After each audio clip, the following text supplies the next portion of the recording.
그런 것 같습니다.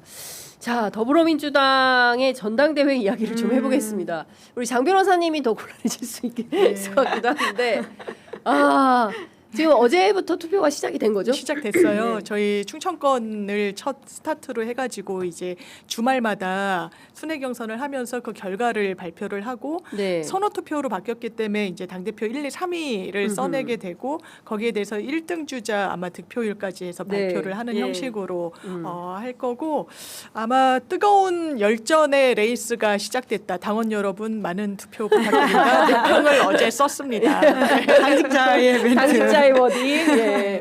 자, 근데 지금 많은 분들은 초반 판세가 어떻게 흘러가느냐에 대한 궁금증이 굉장히 많은데 우리 김은지 기자가 취재한 초반 판세 어떻게 됩니까? 그러니까 충청에서 처음으로 네. 이제 개표가 이루어지지 않습니까? 네. 8월 1일에 이제 이 결과가 처음 나오는 건데 네. 아무래도 이제 정청래 이제 후보 입장에서는 본인이 충청 출신이라는 것을 강조하고 있기도 하고 네. 지난 지방선거에서 이제 박수현 이제 그 지사를 배출하는 역할도 했다 이렇게 이제 보고 있더라고요. 특히 이제 박수현 지사 같은 경우에는 정청래 대표와 가까운 인사로 분류되고 있기 때문에 충청에서는 정청래 후보가 좀 유리한 게 아니냐 이런 식의 해석들이 나오고 있는데요. 다만 선호 투표이기 때문에 이게 진짜 네. 모르겠다라고 말씀하시는 분들이 많긴 많아서 마지막까지 열어봐야지 알 수 있겠지만 충청권에서 1등의 득표를 좀 보면 또 어떤 식으로 상황이 흘러갈지에 대해서는 감을 잡을 수 있을 것 같은데 네. 하지만 이게 또 표수가 많지는 않아요. 그러니까 여러 가지를 고려해야 될 변수가 네. 많은 것 같다라는 생각을 듭니다. 예. 근데 기본적으로 이게 선호 투표이기 때문에 1위 후보 그다음에 2위 후보 누구를 어떻게 그러니까요. 찍느냐에 예, 예. 따라서 이제 기자들은 셈법이 굉장히 복잡하게 막 계산들을 하던데 이를테면 제가 장 변호사님께 좀 여쭤보고 싶은데 정청래 후보를 1위에 쓴 분들이 2위에 김민석 송영길 두 후보를 절대 쓰지 않는다. 반대로 김민석, 송영길 두 후보를 쓴 분들은 크로스가 가능하다. 따라서 합산을 하면은 김민석, 송영길 두 후보에게 유리하다. 이런 분석 맞습니까?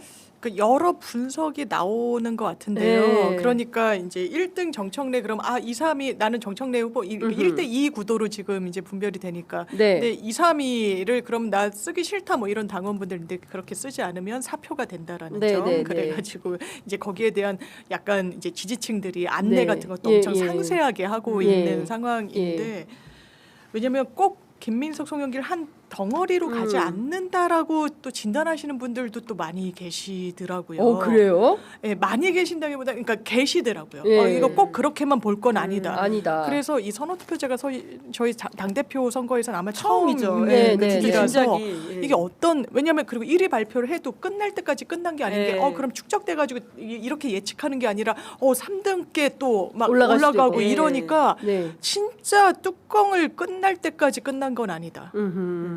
야, 8월 17일. 17일 예. 그날이 되기 전까지는 진짜 알 아무도 수가 모른다. 없다. 그러니까 이게 네. 굉장히 이제 박진감 넘치는 이제 다이나믹하다. 새로운 다이나믹한 이제 예. 그 정치 드라마가 네. 지금부터 이제 시작이다. 이렇게 볼 쓰여지고 수가 있을 것 있습니다. 같은데요. 투표율이 좀 중요하다라는 그 얘기를 얘기가 나옵니다. 하시더라고요. 그래서 사실은 이제 김민석 후보 캠프에서는 전당원 투표하자 예. 이렇게 이야기하는데 지난번에 우리 시사인 방송할 때 그 예비 경선 실시간으로 저희가 결과가 전해드렸죠. 났었는데요. 예. 그때 권리당원이 전체 155만 3,880명이라고 했어요. 근데 예. 그 중에서 투표율이 37.44%, 그러니까 58만 1,872명만 투표를 했거든요. 근데 사실은 물론 이제 본경선 가면 더 나올 거야 이렇게 이야기하는데 지금 사실 너무 이를테면 뭐 미래를 위해서 막 뭐 축제처럼 되는 분위기는 아니어서 많이 나올까?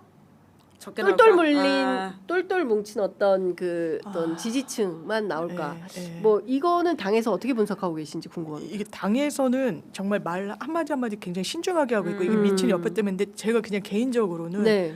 이것도 왜냐면 너무 뜨거워요. 사실 당권 레이스가 뜨겁잖아요. 그러면 네. 더 결집해가지고 우리 한번 이렇게 내가 원하는 후보 만들어 보자라는 이런 동인이 있을 법도 한데 예. 지금 왜냐하면 이제 약간 아주 뭐 강성이나 이렇게 분류되지 않으시는 분들은 네. 아 나 이번에 그냥 너무 이렇게 갈등이 좀 고조되는 것 같은 거에서는 좀 동의가 안 된다라고 하면서 네. 좀 소극적인 의사 표명을 하실 수도 있을 것 같아서 그래서 투표율도 그러니까 진짜 관건인 것 같고 이것도 진단이 뜨거우니까 많이 할 거다 이렇게 또 공식이 성립하진 않는 국면인 걸로 느껴지긴 네. 하더라고요. 그래요. 네. 기자들은 어떻게 봅니까?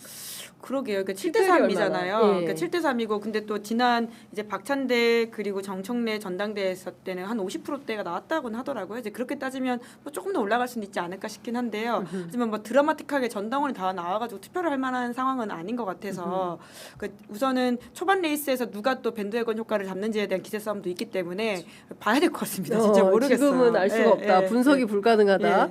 근데 어쨌든 지금 그 정청래 후보 캠프 같은 경우에는 팀 정청래 이렇게 해가지고 최고위원들까지 싹 예. 모아서 이제 정청래 당대표 최고위원 3명. 최민희, 한민수, 이성윤. 이성윤 이렇게 팀을 딱 짜가지고 팀플을 하는 반면 김민석, 송영길 두 후보 같은 경우에 앞에 팀자도 안 붙고 그리고 나머지가 다 뭐 친명이 아니 친석이냐 예. 송이냐 네. 뭐 이렇게 좀 나눠지기도 하고 일각에서는 뭐 임미애 후보 같은 경우에는 전혀 상관이 없고 거기는 저기 그 김부겸 전 총리 그리고 영남 지역이니까 예. 그리고 우원식 전 의장 뭐 두 쪽이 밀고 있다. 그래서 더미래 민주당에 있는 뭐 당 그 모임이죠. 더미래 그다음에 민평연이 민우 후보다 뭐 이런 소문도 이제 그 정치부 기자들 사이에서는 도는 것 같습니다. 네, 그 진짜 좀 가늠이 어려운 지점들은 있는데요. 그러니까 똘똘 뭉쳐 있는 사람들이 상대적으로 이렇게 투표율이 높지 않을 땐 유리할 수도 있는 전망이 있기 때문에, 네. 그러니까 그렇게 지금 딱 4명이서, 그러니까 예. 소위 말한 팀 정청래의 어떤 득표가 어느 정도 되는지도 봐야 될 것 같고요. 이제 예. 그래서 누가 당 대표가 되든지 간에 또 최고위원 후보로서는 3명이 유리한 게 아니냐 이런 전망하시는 분들도 계시던데, 네. 그러니까 지금 사실 아직 3주가 남았습니다만은 이게 변수들이 꽤 있는 것 같아요. 이제 그런 차원에서 봐야 될 것들이 있는 게 뭐 오늘 당장 이제 그 지금 조정식 이제 원내대표의 발언과 관련해서 수습이 어떻게 될지 모르겠지만 그런 것들도 영향을 미칠 수 있는 게 아니냐라는 이야기를 어제 갑자기 이제 하시는 의원들도 있고 해서 좀 변수는 좀 계속 남아 있는 것 같긴 합니다. 그러니까 자꾸 우원식 조정식 의장 조정식 의장 둘 다 식이어가지고. 그러네요. 그러네요. 둘 다 둘 다 연대 출신이라는. 그래 그래서 그건 연대가 몰라. 대사라는 얘기를 누가 하더라고요.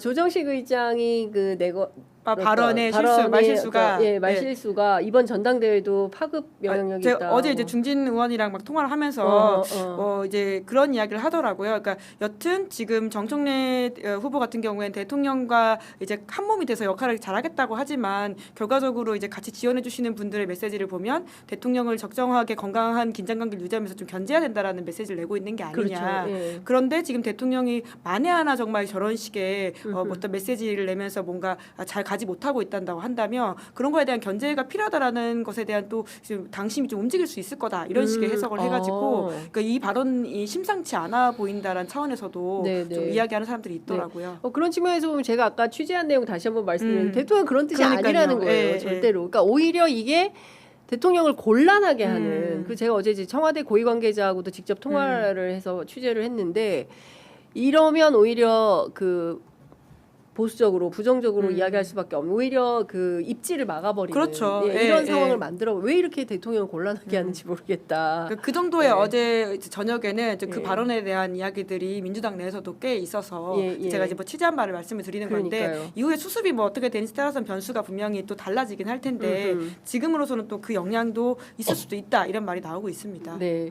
중요한 거는 현실적으로 어렵다는 거고 불가하다는 거고 이런 것은 그 말도 안 되는 건데 예.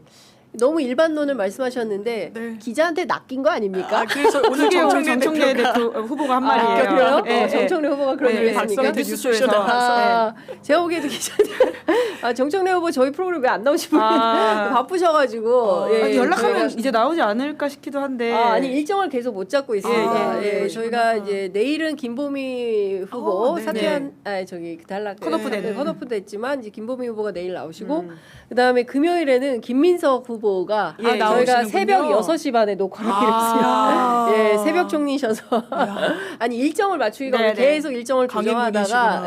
예, 그래서 이제 하는데 저희가 8월 방학을 맞이해서 그 전에 정청래 후보를 꼭 그렇네요. 모시고 싶었는데 예, 예. 답변이 없으십니다. 저희가 아. 굉장히 오래 차례 그 정청래 후보 출연을 요청드렸는데 오늘도 연락하면 시사인은 아까 아침에 마주쳤었는데 방송국에서 예, 시사인 추천 예, 안 하셨어요? 약간 저한테 섭외를 불편한 받아. 이야기하고 가시더라고요. 아 그래요? 뭐라고 얘기하셨어요? 하지만 예. 언론이 비판을 많이 하면 난 좋다 이런 이야기를 하고 아, 있어요. 요새 나 그랬구나. 비판 많이 하던데 이러면서 하지만 나는 그렇구나. 언론이 비판을 많이 하면 좋다 예. 이렇게 이야기하면서 그럼 나오셔서 지금 호쾌하게 질문을 받으셔야 되는데 제가 네. 직속에서 섭외를 했더니 그렇게 예. 얘기하시더라고요. 그러셨구나. 그 시사인도 안 나온대요? 이게 그냥 그 이야기까지는 할 시간이 언젠가 없었어요. 이제 앞뒤로 네, 이제 겹쳐가지고 그렇군요. 인사를 했었어서. 네, 하여튼 뭐 다양한 매체에 다양하게 출연을 해서 입장을 놓고 뭐 의견을 예. 나누는 것이 저는 정치인의 기본 자세라고 그럼요. 생각을 하는데요.